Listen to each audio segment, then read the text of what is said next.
Welcome back to another class on Evean Hazaer Halacha series. We are in Siman Aleph in Halacha Yud in the Pidchei Teshuv in Ot Yud Daled. This will be part 11L and the final part for this Pidchei Teshuv. We're going to conclude today and we're going to tell you that this guy that claimed he had a wife and a daughter in another place, and then after 12 years he came to the rabbi and he said, Kvod Rav, I made that whole story up because I was embarrassed. From all the reasons that we saw up to now, plus an additional reason we're going to see today, we're going to allow him to go ahead and get married. That is going to be halacha l'ma'aseh. V'siyuma de piska, and the conclusion of the Psak halacha, ha'Allah he concluded, she'en lahachmir bazeh, one should not be stringent in this. And nevertheless, yesh la'ayem alav bebedin. You should threaten him in bedin. Ulehodia chomer cherem rabbeinu gershom meor hagula, and let him know the severity of the cherem of Rabbeinu Gershom. Before you allow him to go ahead and get married to the woman of his dream, bedin has to threaten him, and they have to explain to him the severity if he's going to marry this woman while having another wife. To what extent, how much can you threaten this person? So he says, Hakol lifi mashu adam, everything according to the person's ability. If you see the person is a weak person, you don't threaten him a lot. If he's a stronger person, he's able to put up with a lot more. You see, if you scream at him, you do this, you scare him, you see he's able to take it, you threaten more. So everything's according to the person. You have to threaten the individual according to who he is.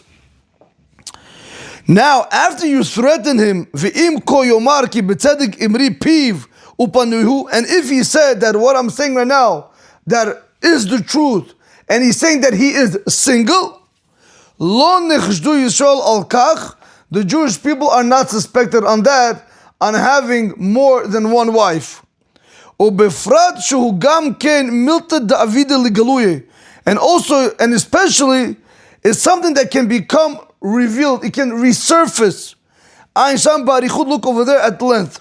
So comes the Pidchei Teshuv and he quotes the response of the Beit Ephraim and he says like this: when he's going to come and he's going to say that everything that I'm saying now is the truth, and he's going to say that he is single, we're going to trust him. Number one, why?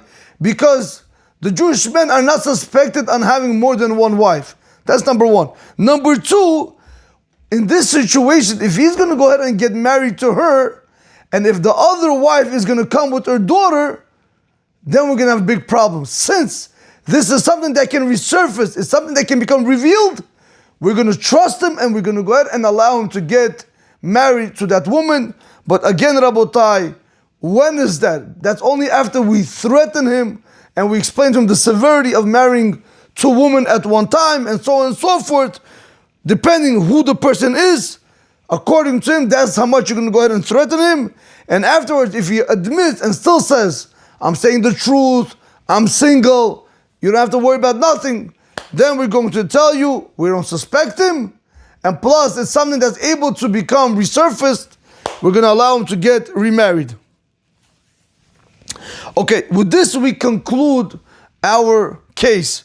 Now, the Pidchei Teshuv is going to go on and he's going to speak about Shavia Anavshi Chatzicha Deisur. Now I want to just explain to you again.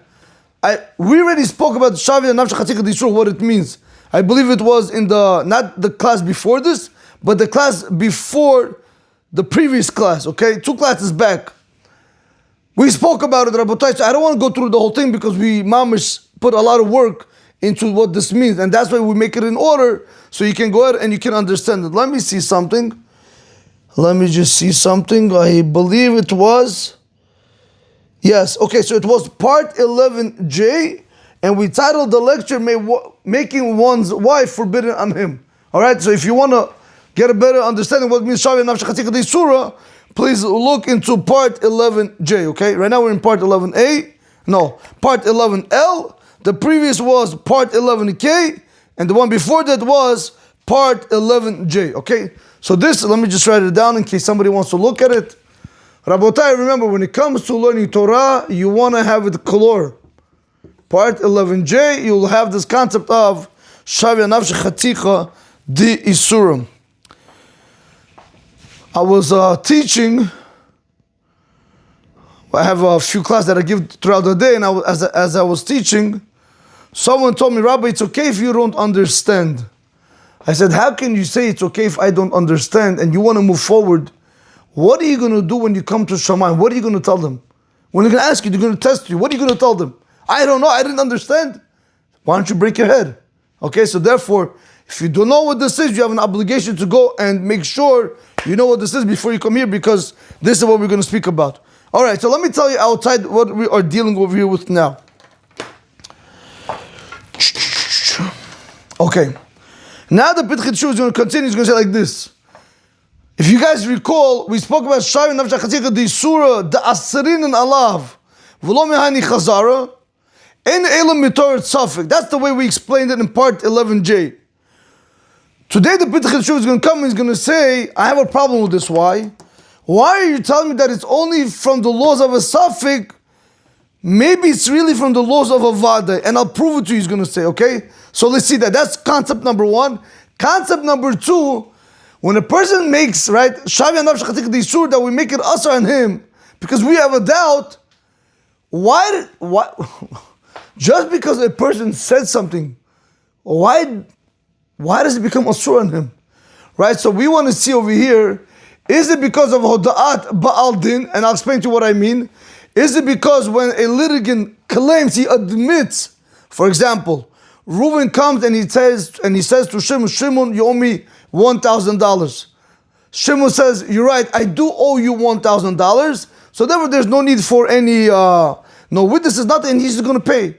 So when the person is Shavya Nafshe Chaticha Di Surah, when he's making something asur on himself, is it because I'm looking at it as Hoda'at Baldin, he's admitting to something.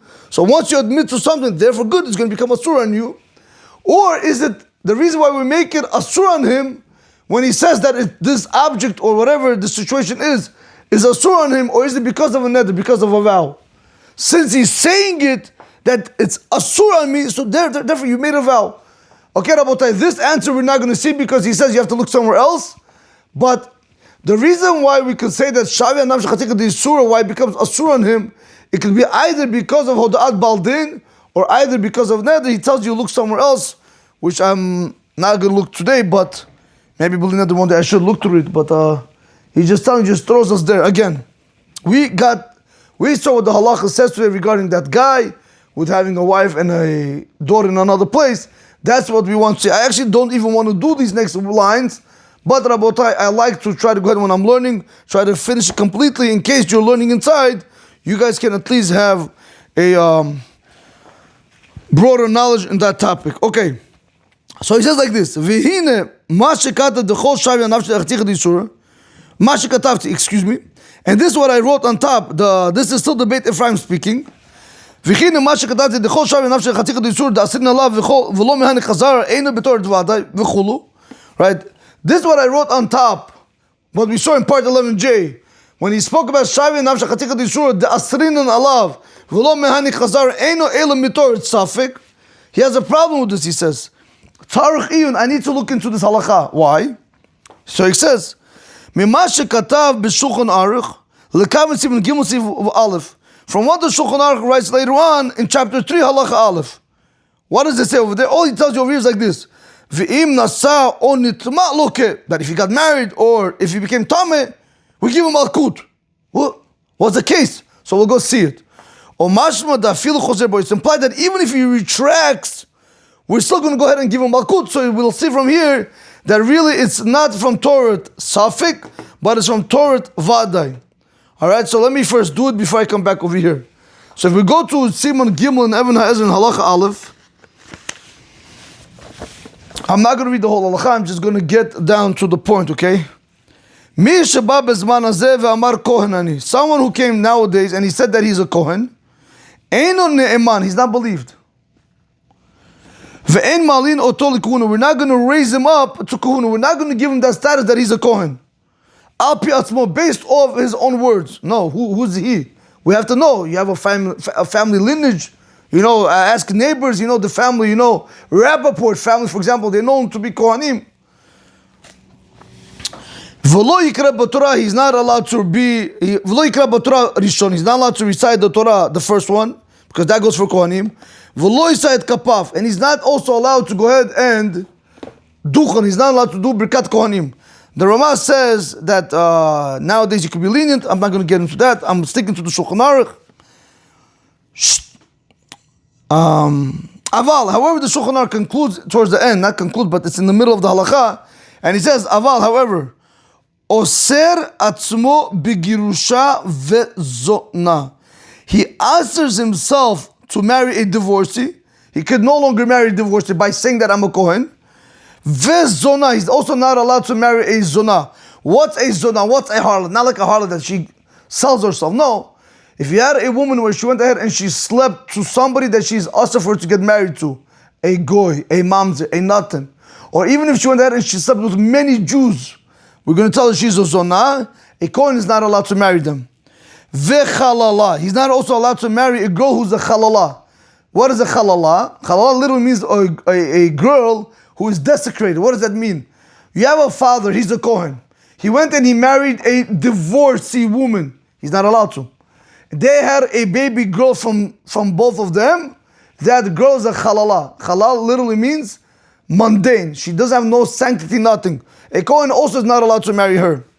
He's also, this Kohen is also not allowed to become tameh to the dead people. Unless it's the 7 close relatives. V'im nasa, what happens if he went ahead and he married the divorcee or the zona or the chalala? Or nitma, or what happens if he went to the cemetery which is not from one of the 7 close relatives and he became tameh? Loke, we give him malkut. Rabotai, listen to what's going on over here. Comes the Shulchan Aruch in Siman Gimel in Halacha Aleph and it says like this. A random guy comes, we don't know him, we don't know nothing about him. He comes and he says like this. Hello, how are you? Yes, how can I help you? I moved into your community, blah, blah, blah, blah, blah. I want you to know I am a Kohen. Really? According to the Shulchan Aruch, we don't believe a word he says. He can walk out, he could do whatever he wants. He could get Yisrael and so on. We don't believe him. Now, he's not a Kohen. One more time. I said I'm a Kohen, but we don't believe he's a Kohen. We don't give him the status of a Kohen. He can't go up first to the blessings of the Torah. He cannot do duchen, he cannot do birkat kohanim. But listen to this, I don't believe him. But now the fact that he said that he's a Kohen, maybe he's a Kohen. So what now? Now he can't marry a Gerusha. I don't get it. 1 second. If I'm saying right now I'm a Kohen and you don't believe me I'm a Kohen, so you don't allow me to go up to the Torah, to do birkat kohanim, nothing. When it comes to the laws of Kohuna, I'm nobody. Okay, so good. So when it comes to a divorced woman, why can't he get married? That's it. Pagadibu, we're going to split up his words, half. We're going to believe him that he's a Kohen when it comes to Girusha, Zona, and Chalala. And we're not going to believe him that he's a Kohen when it comes to doing Birkat Kohanim and going up first to the Sefer Torah. Okay, Rabotai, one more time. Comes a person and he says he's a Kohen. We don't believe him. He's not a Kohen at all. He can't go up to the Torah. He cannot do Birkat Kohanim, nothing. Fine. Now he wants to marry a divorcee, a zona, a harlot, or a girl who's a chalala. Like I explained. What's the halach going to say? Asur. He wants to become tamid to one of the dead people that are not from the 7 relatives. Asur. But he's not a Kohen. You're right. For that, we'll believe him he's a Kohen. Fine. What happens if he went ahead and he got married to the divorcee or the zona or the chalala? We're going to give him lashes. What happens if he went to the cemetery or he became tameh to one of the dead people which are not from his 7 relatives? We're going to give him malkut. Now that we know the case, comes the Pitchit Shuv, and the Pitchit Shuv explains something very fascinating. He says it's implied from the Shulchan Aruch that even if the guy retracted, he said, you know something, I am not a Kohen, I was joking the whole time, still will give him malkut. You can give a malkut to a person based off a suffix. If I have a doubt right now, right? If I, as a rabbi, correct, I see a person, right? Technically, a person who shaves with a razor, he has to get 39 lashes for every time he shaves, right? So let's say I see a guy, he comes clean shaven. I have a doubt. Maybe he used a razor. Maybe he used a kosher machine. How do I know? I can't go give him lashes. But over here, somehow, he said, no, I'm not a Kohen. I was joking. Why would we give him lashes? So we see when he said, I'm a Kohen, what did he do? Shavia nafsha chatzicha di isura. He made those women asur on him. By saying that I'm a Kohen, he made the woman asur on him. The girusha, the halala, the zona, asur on him. He made other dead people asur on him. He made it. And what? You believe him? But he retracted. So we see over here comes the Pitchat Shuvah in the name of the Teshuvot Beit Ephraim, and he says, I want to tell you something. This concept of Shavim Nafsha Katzich the Surah is not from the laws of Safik. It's 100%, we're telling it's a surah on him, 100%. We have no doubt. He could retract whatever he said the first time, that's the emet, finished. We're not punishing him because we have a doubt. We're punishing him because we know 100% that this is the truth what he's saying. Rabotai, you hear what's going on? So one more time. Initially, when we said the statement Shavi Nafsha Chatzika Disur the Asarin and Allah Velo Mehani Chazara Ein Elam Mitor Safik. So if it's Mitor it's Safik, why when it comes to the Kohen you're giving him Malkut? If he retracted, you shouldn't give him Malkut. Why should you give him Malkut? So we see it's Mitoret Vade. So we see this whole business is not from the laws of a doubt, but the laws that we're 100% sure that this is how it is. That when a person makes something on himself asur, and then he retracts, it's not because we have a doubt. We don't have no doubt. We know he's 100% what he's saying is emet, and that's why he's being punished. Because otherwise, how can you go ahead and give a Kohen malkut based off that he married a grusha, halala, or zona, he became tameh to one of the people that are not one of the son relatives? How can you punish? You can't give malkut just like that. So bottom line over here we see that the concept of Shavi Nafsha Chatzika Disura it's not because of Torah Safik, it's actually Torah Vade. We know 100% that when you're speaking, you're saying the emes. We're not worried about when you're retracting. I don't care for what you're saying. It's not a doubt. Maybe you're saying the truth after. No. When the first time when you spoke, that was the emet. So when you made it asur on you, we're making it asur on you based off 100% fact. Okay. That is point number one. So now we're going to speak about this. He says, Ein ma shekatati b'Siman Gimel Sham Sivkat and Dal. So look into Siman Gimel and Sivkat and Dal, what I wrote over there. Ein ma shekatavti lekam Siman Kuf Tetvav Siv Zayin Sivkat Lamed Zayin. Look also what I wrote in Siman Kuf Tetvav Siv Zayin and Sivkat Lamed Zayin. Now, what I wrote over there in the beginning of my words, excuse me, אם הוא מטעם הודעת בעל דין או משום נדר, עין פתחי תשובה ליורדי סימן א' ספקתן י"ח ולכמה סימן ל"ז ספקתן י"א, מה שכתבתי בזה. Rabotai said, but what I wrote over there in the beginning of my words to people to spice it up, when it comes to the law of Shavi Nafsha Chatzika the Isura, why do we make it asur on him? Why do his words have so much power? He says, is it because of the reason of Hoda'at Ba'aldin? Meaning, like I explained to you in this case, is it because of this? Right? When a person is involved in a case and somebody has a claim against him, now because of this claim, he goes and he says, I admit. Is it because he's admitting over here and he's telling us that this thing is asur on him? That's why it's as if basically, if I can tell you, he's like two witnesses. Or am I going to tell you, he says, or is it because of a vow?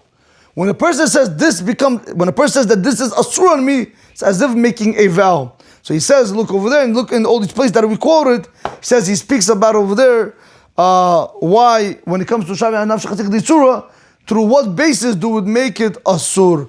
Rabotai, have a great day. Once again, congratulations on finishing the Pirchei Teshuvah and Ot Yud Daled.